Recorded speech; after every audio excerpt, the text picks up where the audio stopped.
When our Model Y video went up, there were a ton of questions about the car. People haven't seen it, and people being home, socially isolated, it's hard to get out and actually experience the car. So as somebody who's actually had a chance to sit in it and kind of know what it's about, I wanted to answer those questions. So I went to our video, went to Reddit, went to other Model Y videos and tried to compile the most common questions that I saw to answer them all in one definitive kind of Q&A, everything that you wanted to know, questions that you had about the Model Y video.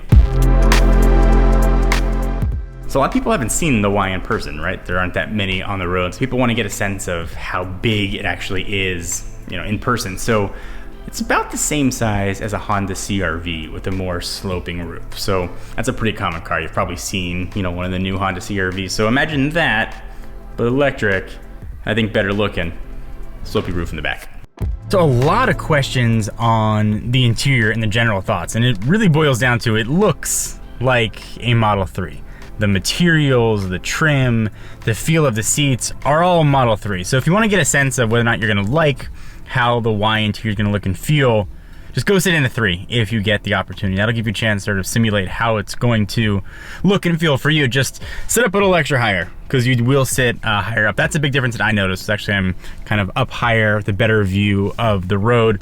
The 3 is kind of lower down a little bit, so you get more of an SUV feel in a familiar environment. So I really like the interior of the Y, but it's definitely different for folks who haven't driven a 3 before. Pretty much every car that came before it, you're used to certain things. You've got a display in front of you, usually showing your speed, fuel, all that kind of information. That's not there at all. Instead, all you've got is a 15-inch screen that you kind of have to look back and forth for, and the initial thought is that's going to be insanely distracting as I sort of keep looking down to see how fast I'm going. In practice, you get used to it very quickly. And I found that I was actually less distracted having it there, and I wasn't looking for things as often as I would be sort of glancing down for that display that's usually behind the steering wheel. The other complaint that I hear often about the 15-inch display being the only display is that it's going to be hard to sort of figure out what you want to do, because you pretty much do everything through that. Now, there is a lot of difficulty sometimes going through the menus to get where you want to go. Sometimes simple things like wipers, you have to sometimes swipe a menu to get to. That is definitely annoying, and I wish there were more physical buttons. But as far as how the menu system is laid out, it's actually really easy. And Tesla made the strike points really big on it, so you're not kind of fiddling with it as you're driving or moving. It's really easy to sort of hit where you want to go. And also there are some shortcuts that are built into the Y as well, things you can do to sort of make the volume go up if you sort of hold down on the volume and drag, or do that same thing with the climate control. It just makes things a little bit easier. So if you're worried about distractions in the Y, if you're new to the Tesla family, it's different, but you definitely get used to it.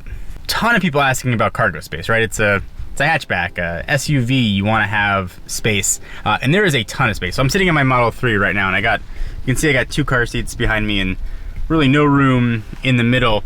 So the 3's got a nice sized trunk, but if you want to compare the Model Y and you kind of want to figure out how much space you're going to have, it's pretty comparable to the cargo space of a RAV4 or a Ford Escape. So if you're familiar with how big those are, it's relatively the same storage size just on the hatch. So that's about 68 cubic feet.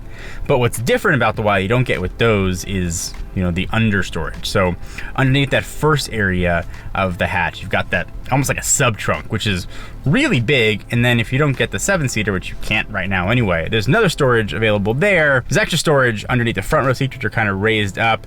And there's a really big front you could put another sort of carry-on bag in. So while the hatch is the same as something like the Escape, the actual storage space of the Model Y is way bigger. So do the back seats in the Y recline or scoot? They don't scoot, so they don't go forward or back, but they do recline. You get 3 levels of reclining action for your comfort. Are the seats in the back bigger? Well, looking in the back of my car, I couldn't really fit a human in the middle in between my son's booster and then my other son's car seat, unfortunately. The middle seat is way bigger in the Y. In fact, that same configuration, these are pretty big kind of car seats back there. I could fit a 3rd person in the middle, and that's a giant deal for moving humans or family. So that is really nice to have.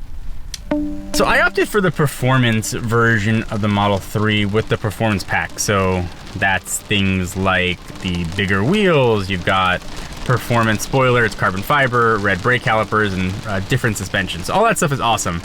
but it does reduce the efficiency of the car, and that is definitely the case on the Y. The rims are bigger on the Y, and it's a pretty big range drop. We have about 30 to 40-ish miles of actual range, and that's a giant hit, but you don't get any faster. If you get the performance, you still get the same 0 to 60 time that you get if you get the performance and then the performance pack on top of that. So while I love the look of the rims on my car, and I think they look absolutely amazing on the Y, I think actually they look better on the Y than on the 3, that range hit is a really big deal, and there's not much you can do to really ever get range back on an electric car. You can't just, add more cells to increase that. So I think getting the most range possible is really important, and for the Y, you can maximize range and performance by getting the performance car, but not opting for the bigger rims, unfortunately, because they do look so good. You get your Model Y, you can use your phone as a key, but it'll come with 2 key cards. You tap it on the B pillar and you're on your way into the car. But they also sell fobs that were ordinarily only for the Model 3. Those same key fobs will work with the Model Y. There's been some questions about that, so don't have to worry. Also, your car is not going to come with HomeLink, so meaning you can't open and close your garage door. But you have to pay extra for that. It's $300, and usually they'll do an at-home installation. I didn't have that in my car. I had to pay extra. They came and did it, and it was a little annoying to have to pay a premium price for I thought it was a premium car, and then pay more on top of that for the HomeLink. But just know that doesn't come standard in the car at all, on any trim level.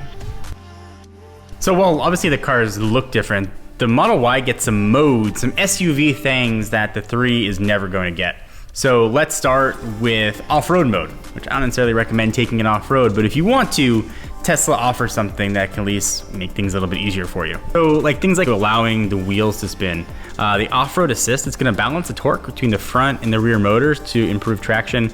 There's some other things in there as well, but if you do wanna go off-roading, Tesla's got you covered to sort of help with that extra bit of traction. But there's been some confusion over what the Model Y can do as far as towing. Some early prototypes that were spotted had a tow hitch. When the Model Y shipped, there wasn't a tow hitch there. But the folks at Electric are saying early owners have been told that there's no option to add a tow hitch to the Model Y. There's nothing on the accessory shop yet that suggests one might be available. Towing is a big question mark. If you want to tow stuff with your Model Y, wait.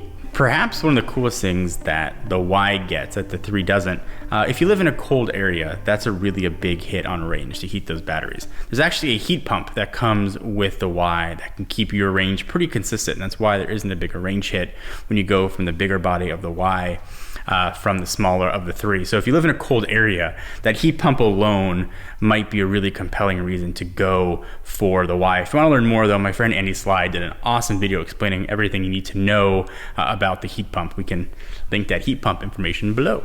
So I drove a Model X for 3 years, and I absolutely loved the car. At the time, it was the best electric SUV going. I opted for the 7-seater, and I used that third row all the time. That was where my older 6-year-old, his seat was permanently in the back. And one of the questions that we got a lot in the comments of our initial Model Y video was, how does it compare to the Model X? And should the Model X even matter now? And I think the Model X still is an important car in Tesla's lineup. I think it's relatively different than what you get with the Y. So if you need to haul more people comfortably, the X is the way to go. Whether you decide to get the 6 or 7-seater, those are really usable seats. Now, the 7-seater on the Y isn't shipping yet. When they do come out, the seats are relatively small. They're not for long trips or for even for everyday carry of people. So those impromptu times, you need a little extra space, you could have it. The X, you can use those seats to carry adults all the time without any issue at all. I think also for parents, the Falco Wing doors, while looking amazing being a showstopper, it's really easy for sort of ingress, egress to get kids in and out. So I think it's a human capacity issue. If you just want an SUV with a nice hatchback and you don't have to carry that many people, save the money 100%.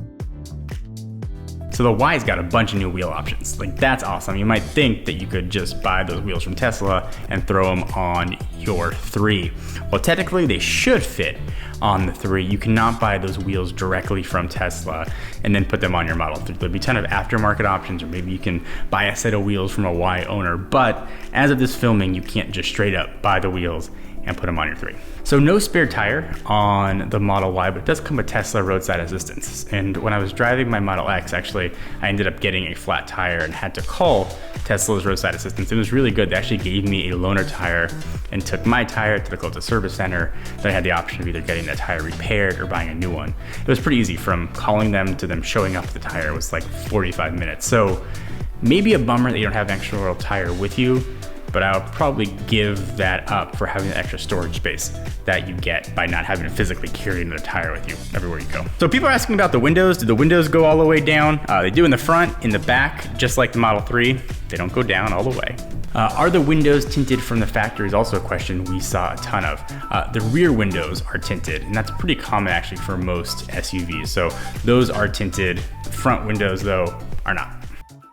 All right, so hopefully we answered all your questions on the Model Y. If you want to know how it compares to the Model 3, we got a whole video on that showing you everything you want to know. We'll link to it down below. But it boils down to, it's a bigger Model 3 that's infinitely more practical. Whether it's more good looking to you or not is subjective. To my eye, the Model Y is an absolutely beautiful car that I love to see, and I wish that I had waited for it. But that's my own fault and mistake.